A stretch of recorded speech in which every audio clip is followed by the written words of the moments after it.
सीताराम दोस्तों, अगर इस संसार रूपी सागर में कहीं विश्राम है तो वो भगवान के नाम में है।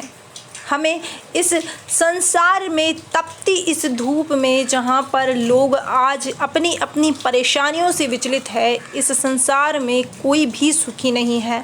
अगर कोई सुखी है तो वो भगवान में विश्वास करने वाला और भगवान का नाम जप करने वाला है। नाम जप की एक ऐसी ही कथा हम आपके सामने लेकर आए हैं, जिसे सुनकर आपका नाम जप में विश्वास और ज़्यादा बढ़ जाएगा। एक संत जो कि गांव-गांव जाकर राम नाम का प्रचार प्रसार किया करते थे। वे कहते थे कि राम नाम को अगर श्रद्धा से लिया जाए तो इस दुनिया में ऐसी कोई भी विकट स्थिति नहीं है जिससे इंसान बाहर ना निकल पाए, क्योंकि प्रभु श्री राम स्वयं हाथ पकड़कर अपने नाम जपक का साथ देते हैं। और जब प्रभु साथ देते हैं तो फिर किसी की क्या मजाल कि प्रभु के भक्त पर कोई एक उंगली भी उठा ले। संत ये बता ही रहे थे, और संत के इस प्रचार प्रसार से उनके कई शिष्य भी बन गए थे। एक शिष्य जो कि उनका दास बन चुका था, उसने सोचा कि राम नाम से सब कुछ हो सकता है, तो आज मैं अपने गांव जाऊं। और उस गांव में पहुंचने से पहले एक नदी को पार करना होता था। उस शिष्य ने संत से कहा कि क्या मैं राम नाम का जाप करके इस नदी को पार कर सकता हूं? संत ने कहा क्यों नहीं, बस श्रद्धा जरूरी है और नाम जप जरूरी है। वह शिष्य गया और जैसे ही वो नदी में उतरने लगा तो उसका विश्वास डगमगा गया, लेकिन उसने सोचा कि नहीं, आज मैं इस नदी को पार करूंगा। उसने एक पैर रखा, फिर उसने दूसरा पैर रखा, लेकिन नाम जप का कोई प्रभाव नहीं पड़ा।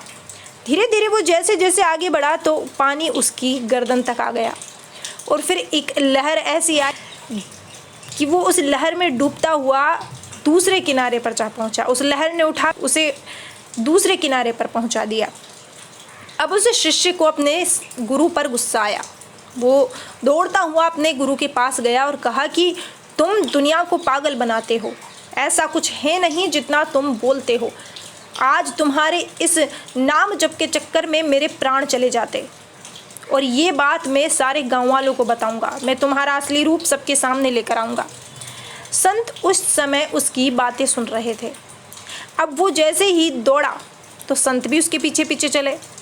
अब फिर से उसे एक नदी पार करनी थी, और नदी में उस समय उफान आ रहा था, बाढ़ आ रही थी।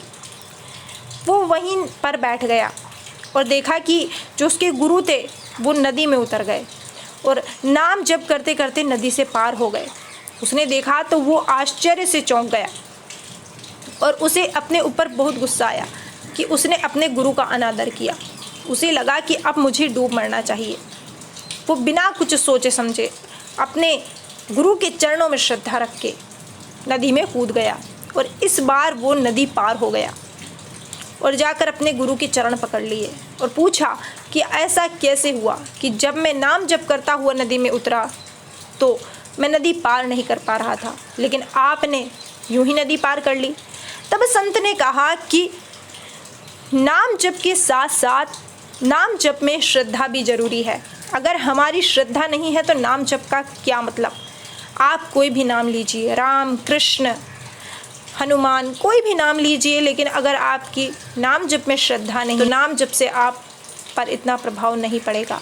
लेकिन जब धीरे धीरे हम जब नाम जप की आदत डालते हैं तो हमारा मन शुद्ध होता जाता है, और जिसका मन शुद्ध होता उसी का नाम जप में दृढ़ विश्वास हो पाता है। इस वीडियो के जरिए हमारा एक ही उद्देश्य है कि आप अपने हर एक दिन को मूल्यवान बनाएं। एक भी दिन ऐसा व्यर्थ ना जाने दें कि आप नाम जप ना करें, क्योंकि इस दुनिया में सबसे बड़ी अगर कोई पूंजी है तो वो है सिर्फ प्रभु का नाम जप, जो हमें यहाँ पर हर कठिन से कठिन परिस्थिति से बचा सकता है, निकाल सकता है। फ़िलहाल बस आज के लिए इतना ही। अगर आपको हमारी वीडियो पसंद आई हो तो प्लीज़ वीडियो को लाइक कीजिए, चैनल को सब्सक्राइब कीजिए और बेल आइकन पर क्लिक कर दीजिए, ताकि हमारी आने वाली हर वीडियो का नोटिफिकेशन आपको मिलता रहे।